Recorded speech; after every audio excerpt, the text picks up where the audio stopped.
الشيطان الرجيم بسم الله الرحمن الرحيم يا أيها الذين آمنوا اتقوا الله حق تقاته ولا تموتن إلا وأنتم مسلمون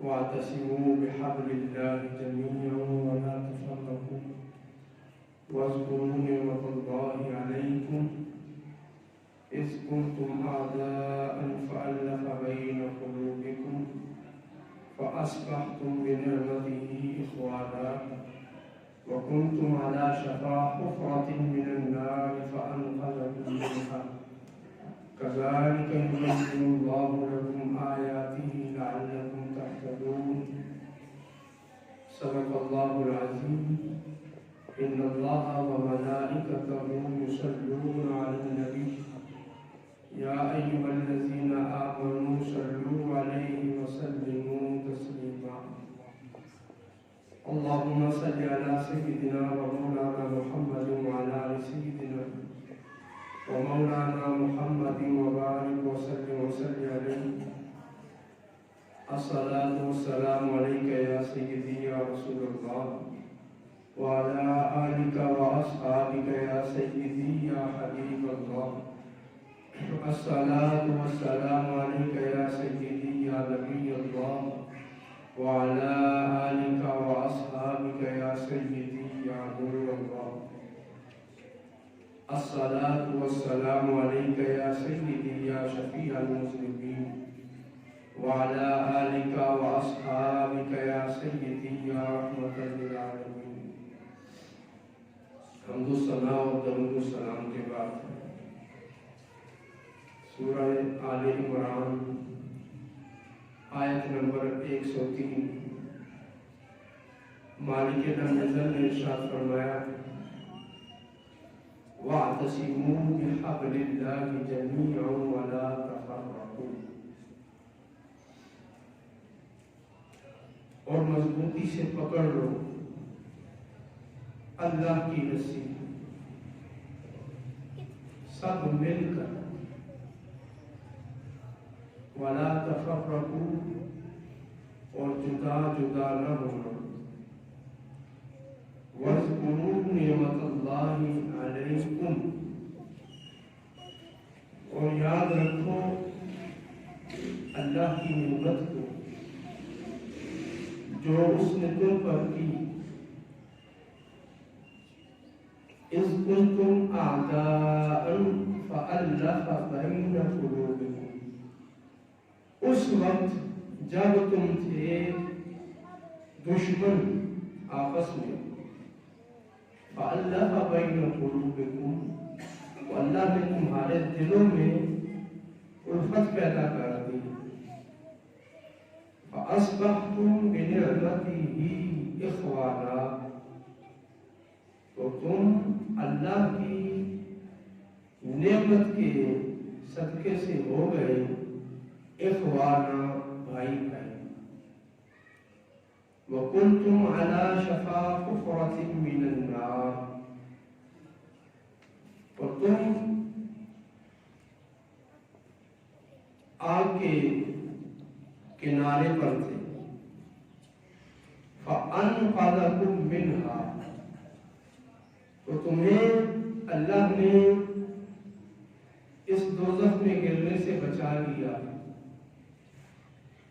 كَذَلِكَ يُبَيِّنُ اللَّهُ لَكُمْ آيَاتِهِ لَعَلَّكُمْ تَهْتَدُونَ ایسے ہی کھول کر بیان فرماتا ہے اللہ تمہارے لیے اپنی نشانیاں تاکہ تم ہدایت پر ثابت رہو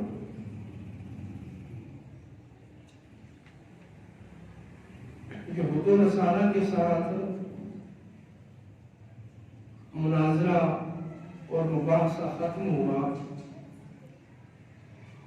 اور ان کی خامیاں اور عیب اللہ رب العزت نے کھول کر بیان فرمائے اب مومنوں کو نصیحت کی جا رہی ہے اس سے پہلی آیت میں پہلی نصیحت تھی یا ایھا الذین آمنوا اتقوا اللہ حق تقاته ولا تموتن الا وانتم مسلمون، کہ اللہ سے ڈرو جس طرح ڈرنے کا حق ہے، تقوی اختیار کرو جس طرح تقوی کا حق ہے، اور زندگی بھر تم اسلام پر ثابت رہو، تمہیں موت بھی آئے تو ایمان کی حالت میں آئے۔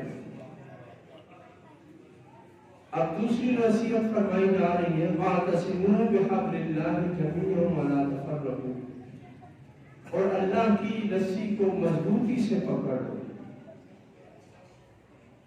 جمیعاً سب اکٹھے ہو کر، وَلَا تَفَرَّقُوا، اور جدا جدا مت ہو۔ اللہ کی رسی قرآن ہے اور اس کے احکامات ہیں، اور نبی کریم علیہ السلام نے جو شریعت عطا فرمائی یہ حبل اللہ ہے، یہ اللہ کی رسی ہے، یہ اللہ تک پہنچانے کا ذریعہ ہے۔ تو فرمایا جو چیز تمہیں اللہ تک لے جائے اسے مضبوطی سے پکڑو۔ مائیت سے تعلق نہیں ہے، بلکہ ہر بندے کو اختیار ہے وہ اپنی ذاتی حیثیت میں رہ کر دین پر عمل کرے۔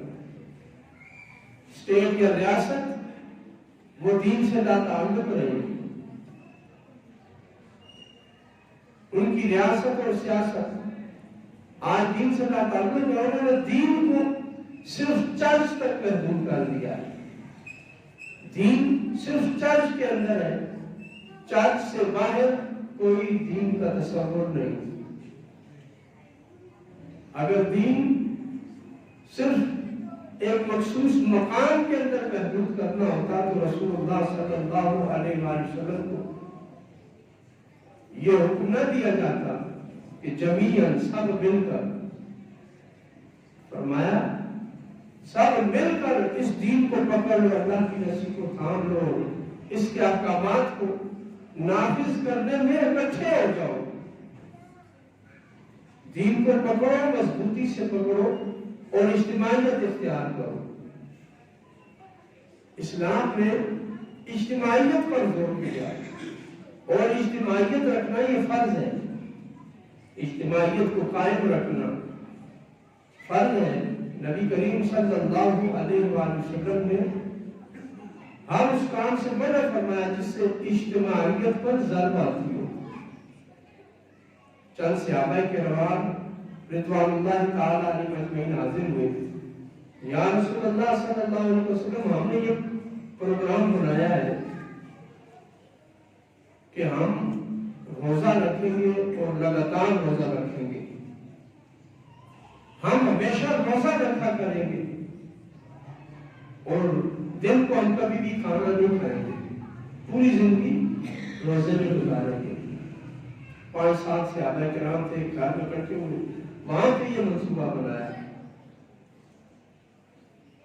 اور ہم نکاح نہیں کریں گے،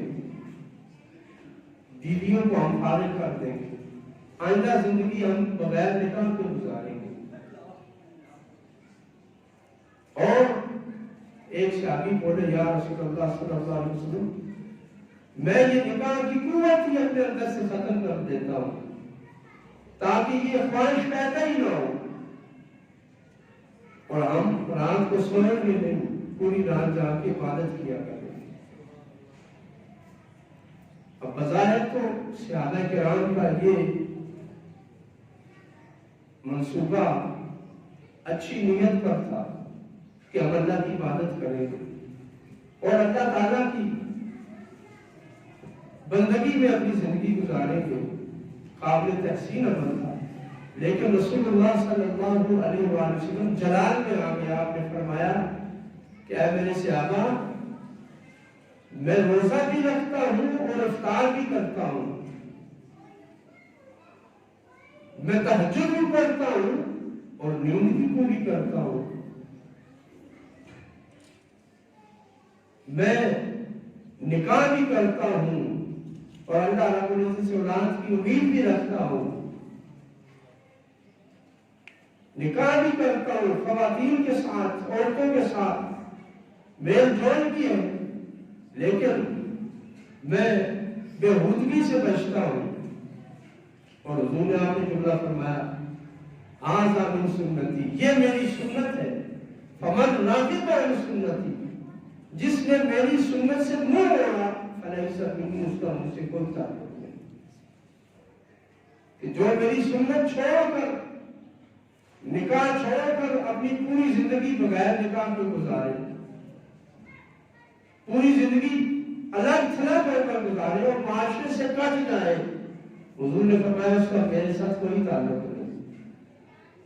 حضرت داتا گنج بخش علی حجویری فرماتے ہیں بعض فقراء کو دیکھا کہ وہ جنگلوں میں گھاس کھا رہے ہیں اور اللہ کی بندگی میں لگے ہوئے اور اپنے آپ کو نیک سمجھ رہے ہیں۔ آپ نے فرمایا وہاں شہروں میں اللہ کے دین کی دھجیاں اڑ رہی ہیں اور تم یہاں چلا کشیاں کر رہے ہیں، یہ کسی کام کے نہیں ہے۔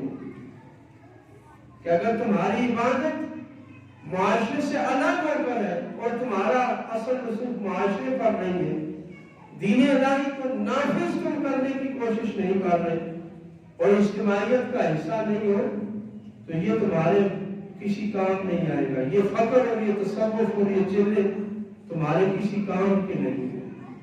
فرمایا وَاعْتَصِمُوا بِحَبْلِ اللَّهِ جَمِيعًا، سب مل کر اللہ کی رسی کو مضبوط کرو۔ ایک ہے ذاتی طور پر دین پر عمل کرنا اور ایک ہے معاشرے کو ساتھ لے کر چلنا۔ تو اللہ رب العزت نے ہمیں جس طرح ذاتی طور پر اس چیز کا مکلف بنایا کہ ہم دین پر عمل کریں، تو ہم پر یہ بھی لازم کیا کہ ہم اجتماعیت میں دین کو نافذ کریں، صرف اپنی حد تک نہیں کہ آج جس طرح یورپ نے دین کو صرف چرچ میں محدود کر دیا اور دین کو پارلیمنٹ سے نکال دیا اور معاشرہ ان کا بے راہنمائی کا شکار ہو گیا۔ آج وہ نکاح سے کیا دور ہوئے، وہ خواتین سے بھی دور ہوتے جا رہے ہیں۔ ایسے ایسے قانون جو فطرت کے خلاف ہیں وہ بنانے میں لگے ہیں، وہ معاشرے تباہ و برباد ہو چکے ہیں۔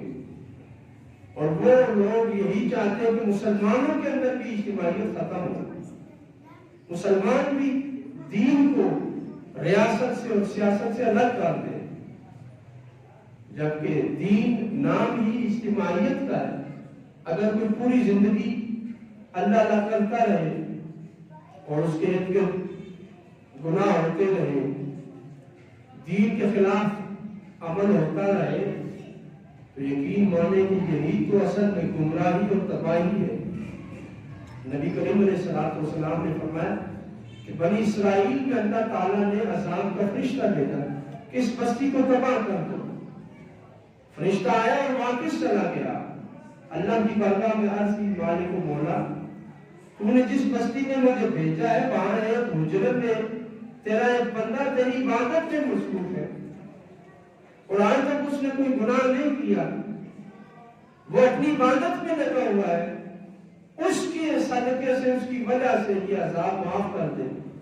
تو اللہ رب العزت نے فرمایا کہ اس کے ہوتے ہوئے میرے دین کے خلاف لوگ چل رہے ہیں، میری بغاوت ہو رہی ہے اور اس کے ماتھے پہ شکن تک نہیں آئی، جاؤ بستی کو الٹ دو، تباہ و برباد کر دو اور اس تباہی کا آغاز اس فقیر کے حجرے سے کرو۔ نبی کریم علیہ الصلوۃ والسلام نے فرمایا وہ فرشتہ آیا اور سب سے پہلے اس کے حجرے کو تباہ کیا، اس کے حجرے کو آگ سے بھرا اور پھر پوری بستی تباہ و برباد کر دی، جل کر بھسم ہو گئی وہ بستی۔ جس بستی میں انفرادیت ہو، ہر بندہ اپنے دین کو لے کر اپنی دنیا میں مگن ہو اور اجتماعیت کا اس کے اندر کوئی تصور نہ ہو، تو ایسا دین اللہ کی بارگاہ میں مقبول نہیں ہے۔ اس لیے فرمایا اللہ کی رسی کو پکڑو، جمیعاً سب مل کر اکٹھے ہو کر نماز قائم کرو، روزہ قائم کرو، حج قائم کرو، زکات دو، اجتماعیت کی صورت میں، انفرادی زندگی میں بھی دین ہو اور اجتماعی زندگی میں بھی دین ہو۔ ہمارے یہاں ایک اصطلاح چل پڑی ہے کہ یہ دیندار ہے اور یہ دنیا دار ہے، جبکہ نبی کریم علیہ السلام کی تعلیمات میں ایسی کوئی اصطلاح موجود نہیں ہے۔ صحابہ کرام رضوان اللہ تعالی علیہم اجمعین دین پر بھی عمل کرتے تھے اور دنیا بھی پوری رکھتے تھے۔ خود حضور علیہ السلام نے دین تو ہے ہی دنیا کی اصلاح کرنا، تو اگر ایک بندہ اس نے اپنے آپ کو دیندار کر دیا اور دوسروں کو دنیا دار سمجھ رہا ہے تو یہ اس کا عقیدہ فاسد ہے کہ وہ دوسرے کو دنیا دار قرار دے کر اپنے فرض سے غافل ہو گیا۔ اس کا کام تھا کہ اسے بھی دین کی طرف راغب کرے۔ جمیعت کا یہ تقاضا تھا کہ سب مل کر دین پر عمل کرے، لیکن وہ علیحدہ ہو گیا۔ اس لیے فرمایا وَلَا تَفَرَّقُوا، جدا مت ہو جاؤ، یعنی اس دین کو قائم کرنے میں باہم مل جاؤ، اکٹھے ہو جاؤ۔ وَلَا تَفَرَّقُوا، جدا مت ہو جاؤ۔ آج ہم اس آیت کو ایک غلط مفہوم کی طرف لے جاتے ہیں، اور وہ مفہوم کیا ہے کہ جی فرقے بن گئے ہیں، فرقے دین کے خلاف ہے۔ یہ بات درست ہے کہ فرقہ دین کے خلاف ہے، لیکن اس آیت میں جو تفرقو کا معنی ہے وہ یہ ہے کہ عبادات قائم کرنے میں، دین کو قائم کرنے میں علیحدہ مت ہو جاؤ۔ اس کا درست مفہوم یہ ہے کہ دین کو قائم کرنے میں علیحدہ مت ہو جاؤ۔ جو بھی فرقہ آپ دیکھیں، نماز کو اس نے قائم کیا ہوا ہے، روزہ اس نے قائم رکھا ہے، زکات اس نے قائم رکھی ہے، حج میں پڑھتا ہے۔ جو بھی فرقہ ہو مسلمانوں کا تو وہ اس آیت کے زمرے میں نہیں آتے۔ ہاں، وہ فرقے آتے ہیں جو دین کے قیام کی کوشش نہیں کرتے، اور وہ سیاسی جماعتیں۔ مثلا اگر ایک مذہبی جماعت ہے، اس کا کام ہے، اس کا مشن ہے کہ دین قائم کرنا ہے، تو دوسری مذہبی جماعت کا بھی یہی مشن ہے کہ ہم نے بھی دین قائم کرنا ہے۔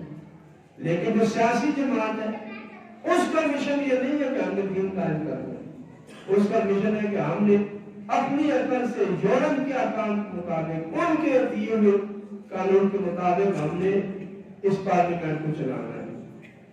دین دار قوتیں جتنی بھی ہیں، اگر دین کو نافذ کرنے کا سب کا مشن ایک ہے، سب یہ چاہتے ہیں اسلام نافذ ہو، قرآن کے احکام نافذ ہو، تو وہ اس آیت کے زمرے میں نہیں آتے۔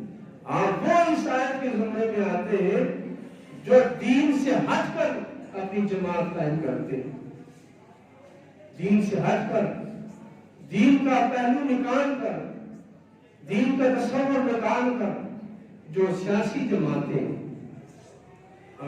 روٹی کپڑا اور مکان کے نام پر، تبدیلی کے نام پر، یا پھر دیگر دنیاوی مقاصد کے لیے جو دین سے ہٹ کر ہے، وہ جماعتیں اس آیت کے زمرے میں آتی ہیں۔ اس کی فرمایا لا تفرقوا، دین کو قائم کرنے میں علیحدہ مت ہو جاؤ، جس طرح آج کل کی ہماری جماعتیں، سیاسی جماعتیں۔ اس لیے آج کی سیاست کو منافقت کہا جاتا ہے کہ ان کا دین سے کوئی تعلق نہیں، دینی اقدار سے ان کا کوئی لینا دینا نہیں، ان کا لینا دینا، ان کا تعلق، اور ان کا اگر قبلہ ہے تو وہ امریکہ ہے یا پھر اقوام متحدہ ہے، جن کا قبلہ مکہ المکرمہ ہے، جن کا رخ گنبد خضرا کی طرف ہے، جو مذہب کو قائم کرنے والی جماعتیں ہیں، ان سب کا مشن ہے کہ وہ سب کے سب اسلام کے فرقے ہیں، اسلام کی جماعتیں ہیں۔ ہاں، جو اسلام کی جماعت نہیں ہے وہ سیاسی جماعت ہے، اپنے اپنے لیڈر اور اپنے اپنے بنائے ہوئے قانون کے مطابق وہ چل رہے ہیں۔ اس لیے اس آیت کو مذہبی جماعتوں پر فٹ نہیں کیا جا سکتا۔ حکم یہ ہے وَاعْتَصِمُوا بِحَبْلِ اللَّهِ جَمِيعًا، اللہ کی رسی کو سب مل کر پکڑ لو، وَلَا تَفَرَّقُوا، اور جدا جدا مت ہو جاؤ۔ مذہبی جماعتیں جتنی بھی فرقے، اہل سنت، بریلوی ہیں، دیوبندی ہیں، اہل حدیث ہیں، سب مسجدیں ہی بناتے ہیں، سب مدارس قائم کرتے ہیں، سب قرآن پاک کی تعلیم دیتے ہیں۔ مشن سب کا ایک ہے کہ ہم نے دین نافذ کرنا ہے۔ ہر جماعت کہتی ہے ہم نے دین نافذ کرنا ہے۔ دین کو نافذ کرنے میں اگر سب کی کوشش ایک ہے تو وہ اللہ کی رسی کو مضبوطی سے پکڑے ہوئے. ہاں جن کی کوشش دین نافذ کرنے کی نہیں ہے وہ اسلام کی حیثیت میں ایک جماعت ہے, وہ فرقہ ہے. اور وہ فرقہ آج نون لیگ ہے, پیپل پارٹی ہے, پی ٹی آئی ہے یا دیگر جو سیاسی جماعتیں ہیں, ان فرقوں کی اسلام نے نفی کی ہے کہ ایسا فرقہ مت بنو جو دین سے لا تعلق ہو جائے, دینی اقدار سے لا تعلق ہو جائے. مثلا مذہبی جماعتوں کا جلسہ ہوتا ہے, قرآن پڑھا جاتا ہے, حدیث پڑھی جاتی ہے, اسلام نافذ کرنے کی بات ہوتی ہے, اسلام کے خلاف جو اقدامات ہوتے ہیں ان کے خلاف احتجاج ہوتا ہے.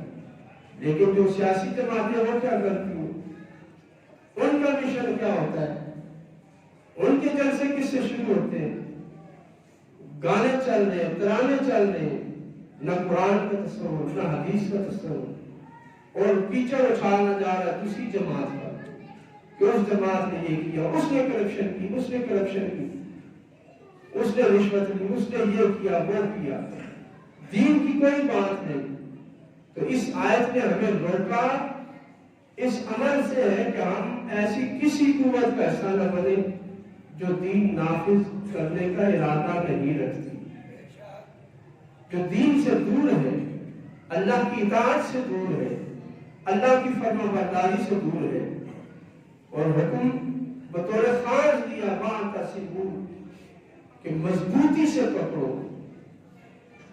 ویسے تو آخر کا یا خود پکڑنا ہوتا ہے, لیکن اعتصم یا قسم و اعتصام اس کا معنی ہوتا ہے مضبوطی سے پکڑنا, ایسا پکڑنا کہ پھر چھوٹ نہ سکے.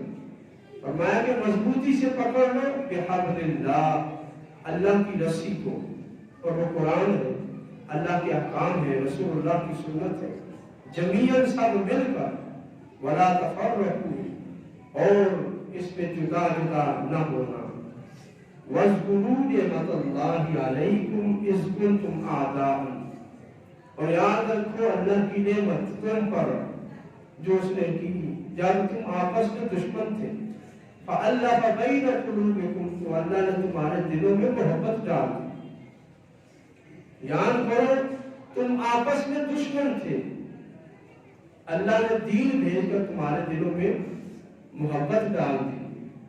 تو اگر تم جب دشمن تھے اللہ نے تم پر یہ انعام دیا اپنے دین کے صدقے, تمہارے دلوں میں محبت ڈال دی, تم بھائی بھائی بن گئے, اور اب تو تم بھائی بھائی بن گئے ہو, اگر اللہ کی رسی کو مضبوطی سے پکڑو گے تو اللہ تم پر اپنے خزانے کھول دے گا, اپنی غیبی امداد بھی تمہیں عطا فرمائے گا, اور اللہ رب العزت تمہیں دنیا میں کہیں بھی ذلیل و رسوا نہیں کرے گا. تم بھائی بھائی ہو گئے. کس طرح دشمن تھے؟ اوس اور خزرج کی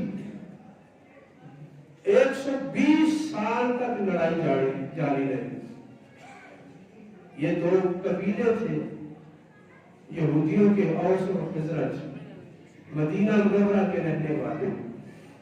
ان کی آپس میں 120 سال تک لڑائی رہی اور قبائلی بنیاد پر لڑائی تھی.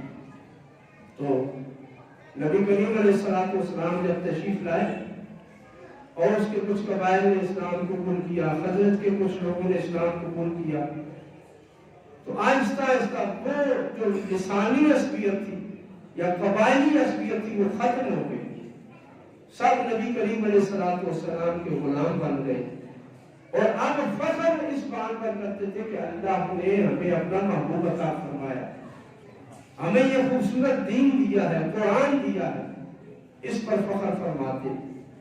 تو اس کی طرف اشارہ کیا کہ پہلے تمہاری 120 سال تک لڑائی جاری رہی, اب تم بھائی بھائی بن گئے ہو. تو اسلام کا سب سے بڑا فائدہ یہ ہے اسلام پر عمل پیرا ہونے کا, قرآن پر عمل پیرا ہونے کا, کہ بندہ مومن دوسروں کے لیے نیک جذبات رکھتا ہے اور اس میں یکسوئی آ جاتی ہے, اور وہ اسلام پر فخر ہے. اگر اسلام پر فخر نہیں, محض اپنے قبیلے پر فخر ہے, اپنی صوبائیت پر, اپنی علاقائیت پر فخر ہے, لسانیت پر فخر ہے, تو پھر سمجھ لیں کہ یہاں پر اسلام کا کوئی تصور نہیں رہ گیا۔ اگر ہم پنجابی ہونے پر فخر کریں اور مسلمان ہونے پر فخر نہ کریں تو پھر یہ ہمارا اسلام حقیقی نہیں ہے، اسلام کا فیض ہمیں نصیب ہی نہیں ہوا۔ یہی وجہ ہے کہ آج جتنی بھی فنڈنگ ہوتی ہے ان جماعتوں کو ہوتی ہے یہود و نصارہ کی طرف سے، یورپ کی طرف سے، جو لسانیت کی بنیاد پر ہو، زبان کی بنیاد پر یا قومیت کی بنیاد پر ہو یا علاقائیت کی بنیاد پر، ان تقسیموں پر تو زور دیا جاتا ہے کہ انہیں تقسیم کیا جائے، کہ مسلمان ان باتوں میں تقسیم ہو جائے، مسلمان ایک مرکز پہ نہ جمع ہو سکے۔ جس دن مسلمان ایک مرکز پہ جمع ہو گئے تو کفر کی موت ہوگی۔ تو ہمیں تقسیم کرنے کے لیے انہوں نے علاقائیت کا جال بچھا دیا۔ حال ہی میں ہم دیکھتے ہیں کہ ایک صوبہ تھا سرحد، اور وہ زبان کی بھیڑ چل گیا، اس کا نام خیبر پختونخوا رکھ دیا گیا کہ پنجاب والوں کی زبان پنجابی ہے اور ان کے صوبے کا نام پنجاب ہے، سندھ والوں کی زبان سندھی ہے، ان کے صوبے کا نام سندھ ہے، ہم پٹھان ہیں، ہماری زبان پشتو ہے، ہم پختون ہیں، تو ہمارے قبیلے کے، ہماری زبان کے نام پہ ہمارے صوبے کا نام ہونا چاہیے۔ اسی طرح سرائکی صوبہ بنانے کی بعض سیاسی جماعتوں کی کوشش ہے، بعض پٹواری صوبہ بنانے کے لیے تحریکیں چلا رہے ہیں۔ تو یہ ساری تحریکیں جو صوبائیت کو فروغ دیں، لسانیت کو فروغ دیں، MPM بنائی گئی، اسے فنڈنگ دی گئی زبان کی بنیاد پر، جو اردو سپیکنگ ہے، مہاجر ہیں، انہیں اکٹھا کیا جائے، تو یہ سارے امور یہ اسلام کی نظر میں حرام ہے۔ ایسی کسی چیز پر فخر کرنا، لسانیت ہو، علاقائیت ہو، اسلام سے ہٹ کر ہو اور اسلام کے تابع نہ ہو، تو یہ اس کا اسلام سے کوئی تعلق نہیں۔ جو بھی کسی عصبیت کی طرف بلاتا ہے، لسانیت کی طرف بلاتا ہے اور اس تحریک کا حصہ ہے، سمجھ لیں اس کا قرآن سے کوئی تعلق نہیں۔ حضرت سلمان فارسی سے کسی نے پوچھا کہ آپ کا شجرہ نسب کیا ہے، آپ کا قبیلہ کیا ہے؟ آپ نے فرمایا انا ابن الاسلام، میں اسلام کا بیٹا ہوں، ابن الاسلام، اسلام کا بیٹا ہوں، ابن الاسلام، اسلام کا پوتا ہوں، ابن الاسلام، اسلام کا پڑپوتا ہوں، کہ میرا فخر صرف اور صرف اسلام ہے۔ اور یہی بات جب حضرت فاروق اعظم نے کچھ علاقے فتح کیے، وہاں پر جب آپ خط لکھتے تو شروع کا جملہ یہ ہوتا الحمدللہ الذی اعزنا بالاسلام، کہ اللہ کی تعریف، اس خدا کی تعریف جس نے ہمیں اسلام سے عزت دی ہے، کہ ہماری عزت اسلام سے ہے، ہمارا فخر اسلام ہے۔ اسلام کے بغیر کسی چیز پر فخر کرنا، اس سے منع کیا جا رہا ہے کہ تمہارے اندر محبت اسلام پیدا کرتا ہے، یہ دین پیدا کرتا ہے۔ وَكُنْتُمْ عَلَىٰ شَفَا حُفْرَةٍ مِّنَ النَّارِ، تم تو دوزخ کے کنارے پر تھے، تم دوزخ کے گڑھے پر تھے، تمہیں اس سے نکال دیا، تم دوزخ میں گرنے والے تھے، تمہیں اللہ نے اس سے بچا لیا۔ اس عمل کو یاد رکھو کہ کس طرح اللہ تعالیٰ نے تمہیں بھائی بھائی بنایا۔ اگر ہمیں ہمارا دین اور قرآن محبوب ہے تو سمجھ لیں کہ ہم صحابہ کے طریقے پر ہیں، اہل بیت کے طریقے پر ہیں، اور اگر ہم اپنی قوم پر فخر کرتے ہیں، اپنے قبیلے پر فخر کرتے ہیں، تو سمجھ لیں کہ اسلام میں سب سے پہلے جس نے اپنے قبیلے پر فخر کیا اور عصبیت کی آواز اٹھائی وہ یزید تھا۔ یزید اپنے قبیلے پر فخر کرتا تھا۔ اسی وجہ سے حضرت سیدنا امام حسین رضی اللہ تعالیٰ عنہ جب سجدہ انور اس کے سامنے آیا تو کہنے لگا آج میں نے بنو امیہ کی بنو ہاشم سے لڑائی کا بدلہ لے لیا ہے، کہ اس کے دل میں عصبیت تھی۔ حضرت سیدنا قتادہ رضی اللہ تعالیٰ عنہ فرماتے ہیں کہ مسلمانوں کو یہ بتایا جا رہا ہے کہ تم دوزخ کے گڑھے پر پہنچ چکے تھے۔ حضرت قتادہ فرماتے ہیں کان ھذا الحی من العرب اذل الناس ذلا، کہ جو عرب تھے یہ پوری دنیا میں سب سے ذلیل لوگ تھے. اذل الناس، سب سے زیادہ ذلیل حقیر قسم کے لوگ تھے. واشقاء عیشا، اور سب سے زیادہ بدبخت تھے. عرب جو تھے سب سے زیادہ بدبخت تھے. وَأَبْيَنُهُ دَلَالَةً، اور سب سے زیادہ گمراہ تھے. وَأَعْرَاهُ جُلُودًا، اور زمانے بھر میں پوری دنیا میں ننگے جسم والے یہ تھے غربت کے اعتبار سے کہ ان کو لباس میسر نہیں آتا تھا. وَأَجْوَعُهُ بُطُونًا، اور بھوک کے اعتبار سے سب سے زیادہ بھوکے تھے کہ عربوں کے ہاں تو کوئی فصل ہوتی نہیں تھی سوائے کھجور کے. غربت بہت زیادہ تھی اور لباس سے یہ لوگ محروم ہوتے تھے. خود نبی کریم علیہ السلام کے دور میں صحابہ کی کیا کیفیت تھی. حضرت حمزہ کو جو کفن دیا گیا، جو چادر اوپر لپیٹی گئی، وہ اتنی تھی کہ اگر سر پر کرتے تو پاؤں ننگے ہو جاتے، پاؤں پر کرتے تو سر ننگا ہو جاتا تھا. اور اسی طرح صحابہ کرام رضوان اللہ تعالی علیہم اجمعین، کسی کے پاس بھی پورا سوٹ نہیں ہوتا تھا، ایک ہی چادر سے بدن کو ڈھانپتے تھے. ہاں کہیں سے جنگ ہو جاتی، مال غنیمت آتا، کوئی چادر ہاتھ لگتی تو وہ دوسری چادر سے میسر آ جاتی. وگرنہ صحابہ کرام کے پاس حضرت فاروق اعظم خلیفۃ المسلمین امیر المومنین تھے. اس وقت آپ کی یہ کیفیت تھی کہ 12 سے 17 پیمانات کرتے پر لگے ہوتے تھے. یہ کیفیت صحابہ کرام کی تھی. تو اس کے پہلے کے حالات حضرت قتادہ بیان فرماتے ہیں کہ عرب سب سے غریب تھے، ننگے لوگ تھے، بھوکے ترین لوگ تھے. مقعومین علی راس حجر بین الاسدین، عربوں کی حالت یہ تھی کہ جس طرح ایک بندہ پتھر پہ الٹا لیٹا ہوا ہو اور 2 شیر ارد گرد اس کو نوچ رہے ہو. یہ حالت عربوں کی تھی. اور وہ 2 شیر کون سے تھے؟ فارس اور روم. فارسی لوگ اور رومی لوگ، فارس کی سلطنت اور روم کی سلطنت. کبھی فارسی آ کر ان پر حملہ کرتے، کبھی رومی آ کر انہیں غلام بناتے. یہ عربوں کی حالت تھی. لا واللہ ما فی بلادہم یومئذ من شیء یحسدون علیہ.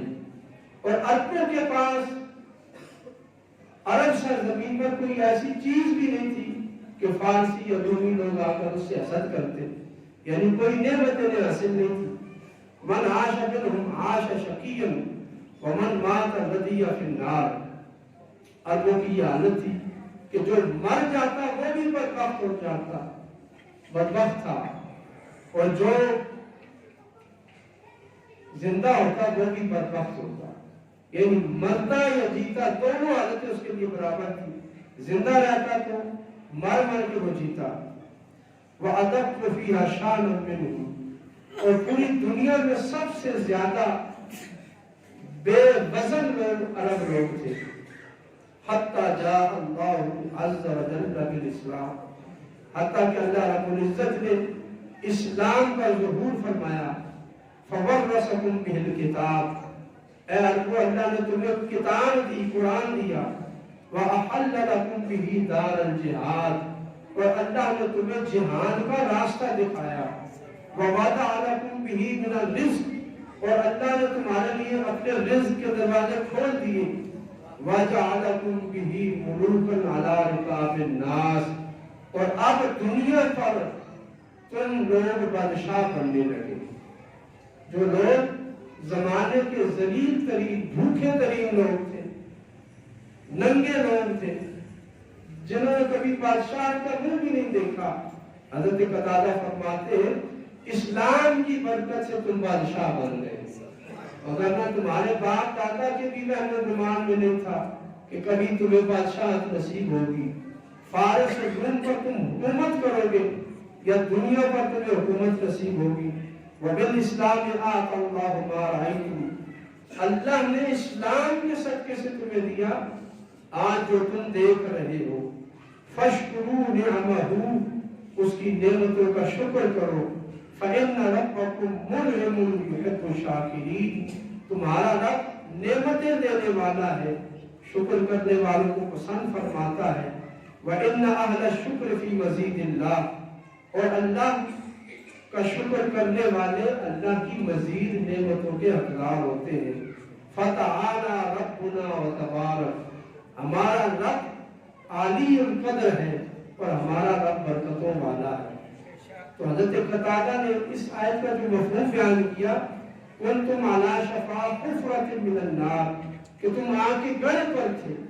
یہ سیاسی اور معاشرتی اعتبار سے کہ دو سلطنتیں فارس اور روم سپر پاور تھی اور وہ اپنوں کو غلام بناتی تھی، کبھی فارسیوں کی حکومت قائم ہوتی، کبھی رومیوں کی حکومت قائم ہوتی۔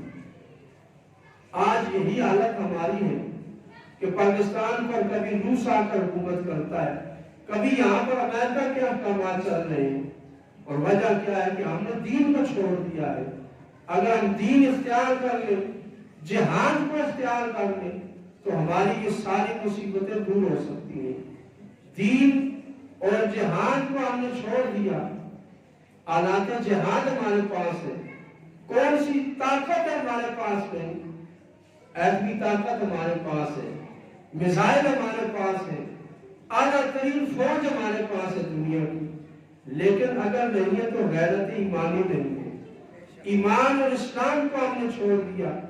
آج ہمارے حکمران وہ بنتے ہیں جو اسلام سے بیزار ہوتے ہیں، جن کا اسلام سے کوئی تعلق نہیں ہوتا، انہیں حکومت دی جاتی ہے، اور جو دیندار ہیں ان کے ووٹ چوری کر لیے جاتے ہیں، انہیں پیچھے ہٹا دیا جاتا ہے۔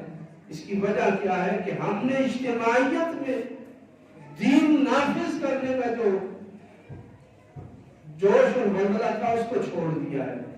دین نافذ کرنے کے لیے ہمیں اکٹھا ہونا چاہیے، نہ کہ جمہوریت کے لیے اور دنیاوی مقاصد کے لیے۔ مالک کائنات نے اس طرف اشارہ فرمایا، وَاعْتَصِمُوا بِحَبْلِ اللَّهِ جَمِيعًا، اللہ کی رسی کو پکڑو جمیعاً سب مل کر، وَلَا تَفَرَّقُوا، اور اس مقصد میں علیحدہ مت ہو جاؤ۔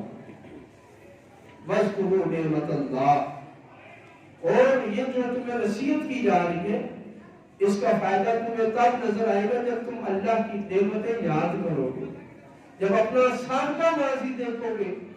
وَاذْكُرُوا نِعْمَتَ اللَّهِ عَلَيْكُمْ إِذْ كُنْتُمْ أَعْدَاءً فَأَلَّفَ بَيْنَ قُلُوبِكُمْ فَأَصْبَحْتُم بِنِعْمَتِهِ إِخْوَانًا وَكُنْتُمْ عَلَى شَفَا حُفْرَةٍ مِّنَ النَّارِ فَأَنقَذَكُم مِّنْهَا كَذَلِكَ يُبَيِّنُ اللَّهُ، اسی طرح اللہ بیان فرماتا ہے کھول کر تمہارے لیے۔ یہ بات نہیں کہ اربوں کی کہانی ختم ہو گئی، بلکہ یبین اللہ، اللہ تمہارے سامنے پھر کھول کر رکھے گا آیات ہی، اپنی نشانیاں، لعلکم تہتدون، تاکہ تم ہدایت پر ثابت قدم رہو اور ہدایت یافتہ ہو جاؤ۔ اور وہ ہدایت کیسے میسر آئے گی؟ جب تم دین کو اپنی اجتماعیت میں داخل کرو گے، دین کو اپنی فرادیت میں لانے کے بعد جب اجتماعی شکل میں لے آؤ گے تو تم کامیاب ہو جاؤ گے۔ اور اجتماعی شکل کیا ہے؟ حکومت کی تشکیل، ریاست کا ترتیب ہونا، مرتب ہونا۔ جب حکومتیں بنتی ہے، ریاست بن رہی ہوتی ہے، اس وقت ہم دیندار لوگ دین کو نہیں دیکھتے، اپنی جماعت کو دیکھتے ہیں، اپنے منشور کو دیکھتے ہیں، اپنے مفاد کو دیکھتے ہیں، سب دیندار متفرق ہو جاتے ہیں۔ تو یہ روش آج ہمیں 73 سال کے بعد اس مقام پہ لے آئی کہ اسلام کے نام پر ملک بنا تھا، آج 73 سال گزر گئے، اسلام نافذ نہیں ہو سکا۔